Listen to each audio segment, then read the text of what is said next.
ఈరోజు స్వర్గీయ ఎన్టీఆర్ 30వ వర్ధంతి జరుపుకుంటున్నాం. వారు ఎప్పుడు కూడా పేద ప్రజలే నా దేవుళ్ళు అంటూ ఉండేవారు.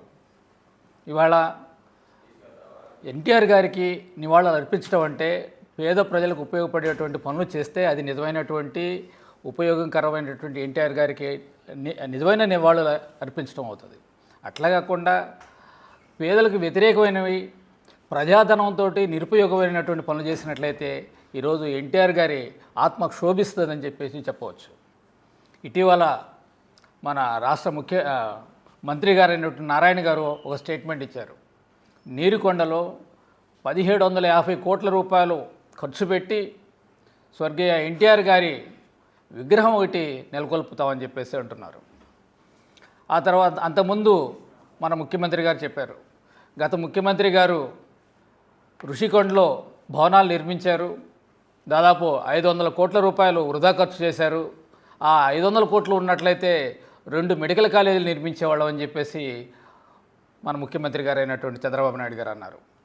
అయితే ఈరోజు మేము అడుగుతుంది ఏంటంటే, ఈ 1750 కోట్లు కనుక మీరు సదుపయోగం చేసినట్లయితే ఎన్ని మెడికల్ కాలేజీలు వస్తాయో ఒకసారి ఆలోచించండి. దాదాపు 7 కాలేజీలు ఈ 1750 కోట్ల రూపాయలతోటి మనం కట్టించవచ్చు. కాబట్టి మేము ఎన్టీఆర్ గారికి వ్యతిరేకం కాదు, వారిని అంటే మాకు గౌరవం ఉంది. ఎన్టీఆర్ గారి పేరు ఇంకా ప్రజల్లోకి బాగా వెళ్ళాలంటే ఈ 7 కాలేజీలకు కూడా ఎన్టీఆర్ గారి పేరే పెట్టండి. అందరూ చెప్పుకుంటా ప్రతి జిల్లాకు ఒక మెడికల్ కాలేజీ వస్తుంది. కాబట్టి ఉపయోగకరమైనటువంటి ప్రజాధనంతో ఉపయోగకరమైనటువంటి పనులు చేయమని చెప్పేసి ఈ సందర్భంగా మేము కోరుకుంటున్నాం. అట్లా కాకుండా ఒక సమాజంలో ఇటువంటి ఒక ప్రెసిడెంట్ని ఒక విత్తైన విగ్రహం పెట్టడం, అనవసరమైన ప్రజాధనంతో అనవసరమైన విగ్రహాలు పెట్టినట్లయితే భవిష్యత్తులో వేరొక ప్రభుత్వం వచ్చినప్పుడు కూడా వారికి నచ్చినటువంటి విగ్రహాలు ఇంతకీ 2 అంతలు పెట్టేదానికి అవకాశం ఉంది. ఈ విధంగా దీన్ని అరికట్టాల్సినటువంటి అవసరం విఘ్నుల అందరిపైన ఉందని చెప్పేసి ఈ సందర్భంగా తెలియజేస్తున్నాను. ఇటీవల సుప్రీంకోర్టు కూడా ఓ సందర్భంలో తెలియజేసింది. చెన్నై హైకోర్టు ఒక తీర్పు ఇచ్చింది. చెన్నైలో కరుణానిధి గారి విగ్రహం పెట్టాలని చెప్పేసి తమిళనాడు ముఖ్యమంత్రి గారు అయినటువంటి స్టాలిన్ కోరుకున్నా కూడా దాన్ని తిరస్కరించింది చెన్నై హైకోర్టు. ఆ తర్వాత తమిళనాడు ప్రభుత్వం సుప్రీంకోర్టులో అప్పీల్కి వెళ్ళింది. సుప్రీంకోర్టులో కూడా దానికి తమిళనాడు ప్రభుత్వానికి ఎదురు దెబ్బ తగిలింది.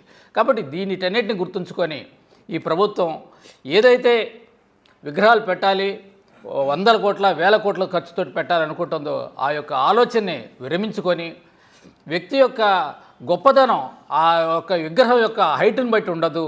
కాబట్టి వారి సేవలను గుర్తుంచుకోవాలంటే అనేక ఎడ్యుకేషన్ ఇన్స్టిట్యూషన్స్ నిర్మించండి, హాస్పిటల్ నిర్మించండి, ఇంకా ప్రజలకు ఉపయోగపరమైనటువంటి ప్రాజెక్టులు కట్టండి. ఆ విధంగా చేయండి. కానీ ఈ విధమైన వృధా ఖర్చు చేయటం ప్రజలకి ఏమాత్రం కూడా సమ్మతం కాదని చెప్పేసి